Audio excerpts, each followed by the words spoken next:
So ayan guys, magandang umaga. Lalo na sa mga kadumagatan, sa mga katutubong Rizal, kung saan nandito ako ngayon. Gusto ko lang liwanagin sa inyo na huwag niyo akong tuligsain kung bakit ako nag-iingay o kung ano man ang naiisip ninyo. Baka agawan ko kayo ng lahi. Hindi pwedeng mangyari yon. Kasi hanggang ngayon man din, proud ako na ako isang dugo ng Ita, dugo ng katutubong Negros. Pero guys, itong isipin ninyo, isa lang po ang batas na nasa likod natin. Yan ang maglalabas ng karapatan natin. Kaya huwag niyong tuligsain kung nag-iingay ako ng tungkol sa karapatan ninyo, kasi pareho lang na karapatan natin yan. At saka huwag kayong mag-alala. Ang gusto ko lang naman dito, yung medyo may isaayos yung kunting mali na alam ko naman din na mali talaga. Alam nyo rin yan sa sarili ninyo. Kasi kung ang totoo lang yan, medyo maliwanag sa atin ang batas ng IPRA. Wala akong sinasalungat doon kung bakit ako naglalabas ng saloobin, ng mga hinaing kong ganito. Huwag nyo akong i-discriminate guys, kasi ang totoo niyan, may sagutin yan sa batas. Ang mag-discriminate ng tao doon sa batas natin at batas ng Republika, salungat yan. Huwag nyo akong tuligsain guys, kasi ang ginagawa ko para to sa atin, para sa inyo, para sa mismong mga anak ko. Kasi ang totoo, sabihin ninyo hindi ako dumagat, hindi naman talaga. Katutubo ako ng Negros, kaso ang asawa ko nga dumagat. Ang karapatan ng mga anak ko, karapatan ng katutubong Negros, katutubong dumagat, karapatan ng katutubong Pilipino. Ang tuligsain ninyo guys, ito, tuturuan ko kayo kung sino ang dapat nating pwedeng may question ang ginagawa. Yung section 2 ng IPRA law sa letter C. The state shall respect and protect the rights of indigenous people, promote their culture and tradition. Sa tinatawag na promote, yun, may isang katanungan doon. Paano nila na-promote ang kultura at tradisyon natin? Yun ang isang tanong. Minsan nagsasabi na oo, na-promote. Guys, mag-isip tayo mabuti, i-analyze natin ang pangyayari. Paano na-promote? Kung yung dito lang sa section 5, yung pagmamayari, section 7 at section 8, yung karapatan natin sa section 5 ng IPRA law, nawala na. Yung lupain ng ancestral land, yung ancestral domain, pinasok na. Hindi na nga natin magawa yung mga kalaanan natin kasi may mga bakod na ng mayaman. Ang totoong na-promote dito, hindi ang kultura at tradisyon natin. Ang pinopromote kasi ngayon, at ang realidad, ang pinopromote yung foreign investor. Ngayon, pag tinatawag ng indigenous people, hindi kasi yan foreign investor, to promote their culture and tradition. Hindi ang investor ang ipopromote dapat ng estado. Kaya kung may tanungin man na tuligsain tayo yung estado, hanapin natin kung sino ba yung estado na yon. Ngayon, dahil sa pinopromote nila ang foreign investor, ang nangyayari sa atin, tayo yung trabahador. Sabihin, dagdag trabaho pagka may investor, dagdag trabaho, kabuhayan. Ang totoo guys, mag-analyze tayo ng mabuti kung ano bang mangyari kung tayong magulang alipin. Kung ano ang mangyari sa mga anak natin, ang sahod natin sakto lang sa pangkain. Yung engineer, yung ibang may profesyon, magpaaral ng anak na kolehiyo, kamot sa ulo, talagang problema at magastos. Pero sa batas natin guys, first priority ang IPS. Yun ang isang bagay dyan. Kaya kung hanapin natin ang karapatan natin, hindi ako ang dapat niyong tuligsain, kasi wala kayong mapala sa akin. Yan, kapareho niyan sa atin. Kasi kung i-promote natin ang kultura at tradisyon, tayo kasing mga katutubo, mayroong kasing hunter na katutubo, mayroong farmer. Ang pag-promote doon, lalo na sa katulad niyan, may mga kurso ng agriculture, yung mga nakatapos na doon. Yun ang gamitin, i-apply kung ano yung mga bagong teknolohiya, paraan sa pagtatanim, sa pag-farm. para maisaayos natin at gumanda yung produkto. Yun sana, hindi kailangan ng foreign investor, kundi i-promote lang ng estado kung ano yung mga bagong pamamaraan. Sabihin na, lagyan natin ng investor yung lupa ninyo kasi nga, hindi nyo naman nagagamit, bakante lang. Paano ang hunting ground ng mga katutubo? Oh, nasa batas yan. I-promote natin ang foreign investor. Ang dami sa paligid ko nakabakod, puro naman bakante. Sakop ng ancestralan. Oh, yan ang isang problema dyan. Ngayon, kalaanan ng mga katutubo yan, babalikan ng mga anak nila yan para taniman. Hindi mo naman magalaw kasi ang tradisyonal na paraan sa pag-uuma pinagbabawal na ng DNR. Sabihin na lang natin na ganun, pero isa yan sa sagot sa problema nga natin naman. Kung sa sinasabi naman na pagsira kuno ng kalikasan, o sige, tulungan natin sila. Pero paano ninyo ma-educate ang katutubo at ma-promote yung panibagong teknolohiya na hindi na sila splash and burn, kaingin sunog. Marami nang nakatapos ng agriculture, i-apply nyo yan sa mga katutubo. Hindi yung kayo ang tapos dyan sa agriculture, kayo yung trabahador ng mga investor. Yan ang masakit dyan eh. Nag-aral kayo para lang maging alipin din. Tingnan nyo, wala tayong pinagkaiba. Kami wala ring aral, alipin din. Sa history nga narinig ko nung kapanahunan ng sabihin na natin, basta nung nakaraang panahon, tayo ang nagtuturo sa farming sa ibang bansa. Oh, natuto sila. Ngayon ang nangyari, tayo ang umangkat. Parang sa panahon na to, tayo na ang nag-aangkat doon. Alam nyo guys, isipin ninyo, para tayong ginisa sa sarili nating mantika. Yung ganyang nangyayari. Tayo ang umaangkat na doon. Tayo naman ang nagturo sa kanila. O ngayon, gusto nilang pumasok sa lugar natin, dito sa bansa natin, kasi i-apply nila dito yung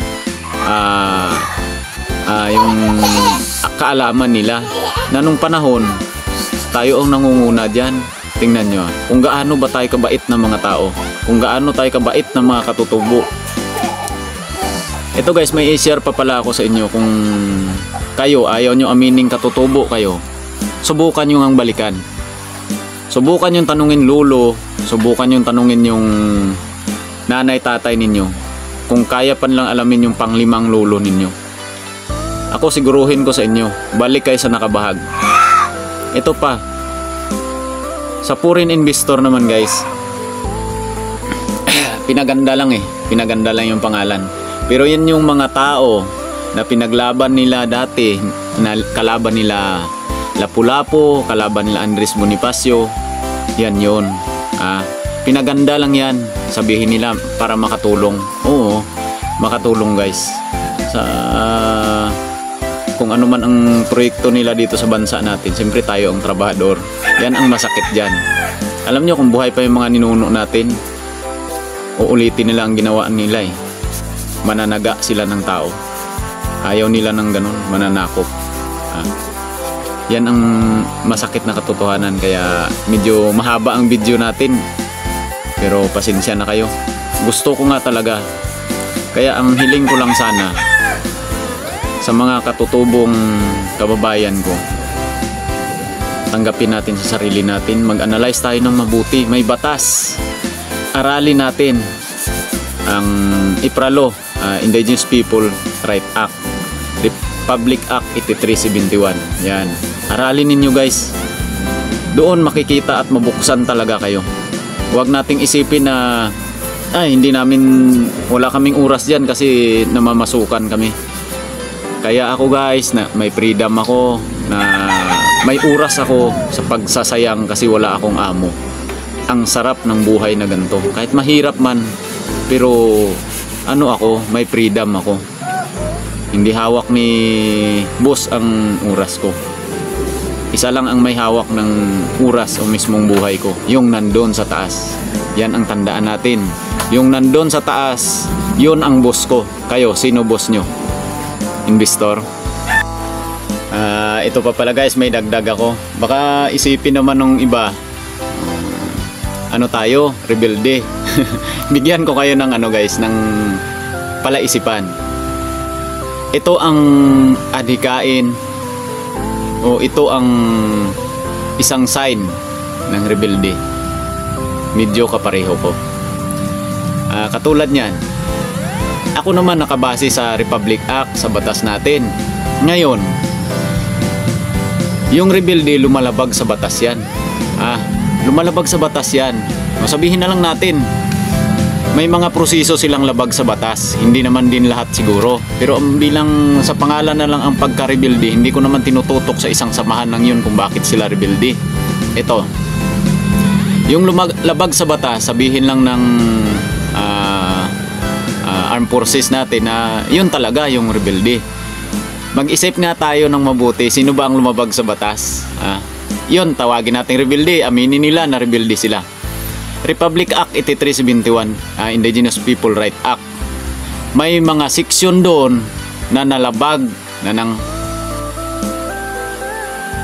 politiko. Sige, sabihin na natin, politiko lang kasi mahirap na akong tutukan, baka sampalin ako eh. Katulad niyan, yung sa Section 5 na pagmamay-aring pribado ng buong komunidad ng katutubong lupaing ancestral. Ngayon, nilabag yun ng, sige, mahirap kasi magsalita eh. Hindi kasi kami ang lumabag nun. Yun ang isang sign kasi ng isang rebelde, ng rebellion, di ba? Yung sumasalungat sa batas, kriminal.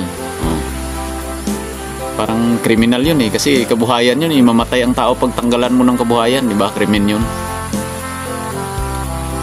May mga penalty yan eh sa Section 72, Section 7, Section 8, yun ang pagmamayari.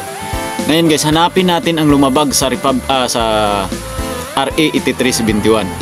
Tingnan mo, batas ng bansa yan, Republic Act 8371. Ang lumabag dyan talaga, ibig sabihin nun, sila ang dapat natin alamin kasi sila ang rebelde. Paano na-assess na mapirmahan na ilipat karapatan yung lupaing ancestral, ilipat doon sa foreigner, ilipat doon kay kung sinong mga mayayaman taga ibang bansa? Kasi ang nakalagay sa batas, pwede mo lang yan isalin sa kalahi mo sa loob ng tribo. Bakit mga foreigner na ang sinalinan, hindi nilabag nila ang batas? O kung sino ang pumirma doon, pasensya na kay kapitan, pasensya na kay IPMR, pasensya na kay chieftain, pasensya na kay mayor, pasensya na kay gob, congressman, senador. Kung sino ang lumabag sa batas, siya ang rebelde. Sige, gawin nyo nga, ipatupad nyo ang batas. Managot ang managot.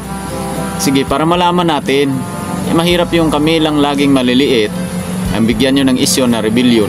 Hindi kami nagre-rebelde. Gusto lang namin na mabuhay ng maayos at makamtan yung karapatan namin. May ayos yung pagpatupad ng batas, kaso managinip ka na lang. Only in your dream na lang, sabi pa nga nila. Yun ang masakit dyan. Only in your dream. Managinip ka na lang na maging pantay ang karapatan, maging patas ang batas. Kasi kung ipatupad ang batas niyan, mismong nagpapatupad yan, maraming sinasalungat. Sino ngayon ang huhuli sa kanila? Tayo, manipuladong takot sa kanila. Ano ang gawin? Hindi naman tayong pwedeng pumunta doon sa UN. Sila ang nakakalapit doon. Hindi tayo marunong mamasahe sa eroplano. Sila ang nakakalapit doon. Yung mga utang ng bansa natin guys, hanggang anak apo na natin ang magbabayad. Sige, meron akong ibang narinig tungkol dyan sa mga divine government. Sarap sa tainga. Ang problema sa realidad talaga. Nako, magising tayo kasi matindi ang ginagawang panluloko sa atin. Masakit tanggapin na yung anak ko pagdating ng araw magbabayad ng utang. Sino magpautang sa Republika kung hindi tayo ginamit? International Monetary Fund, kailangan niya ng mga pirma, kailangan ng beneficiary kung bakit sila nangungutang. Project. O kung ano man ang paraan nila dyan, hindi ko na alam. Pero kung utang man yan, na mga anak at apo ko na ang magbabayad, gumawa tayong paraan ngayon, tayong matatanda. Maliban lang kung ikaw makasarili ka. Na pag natapos ang misyon mo sa mundo, hindi naman tayo aabot ng 100 taon. O kung aabot ka man, swerte mo. Pero kung umabot ka ng ganon, tapos ang iniwan mo sa mga apo mo, ang kinabukasan nila, sangla na, ang dami nilang bayarin, walang silbi ang 100 taon mong pinalagi sa mundo. Yan ang tandaan natin. 40 na ako. Kung aabot ako ng 50, may 10 taon akong mag-ingay. Kung kayo 30, kung kayo 60, baka 5 taon lang itatagal nyo, 5 taon bunuin nyo yan. Bumawi kayo para sa bukas ng mga anak ninyo. Yan lang po. Salamat. Gawin natin to.